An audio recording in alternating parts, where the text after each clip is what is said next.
Sino si Attorney Rudolph Jurado, ang nag-resign na Chief of Staff ni Robin Padilla? Si Attorney Rudolph Philip Jurado ay isang veteranong abogado mula sa kilalang pamilya sa batas at pamamahayag.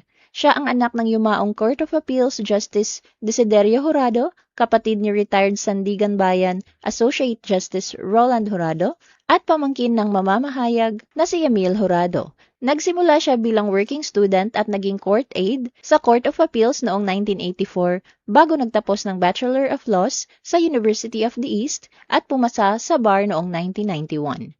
Naging abogado, propesor at dating pinuno ng Office of the Government Corporate Counsel. Matagal na siyang abogado ni Robin mula pa noong 1993 bago siya naging Chief of Staff ng Senador noong 2022.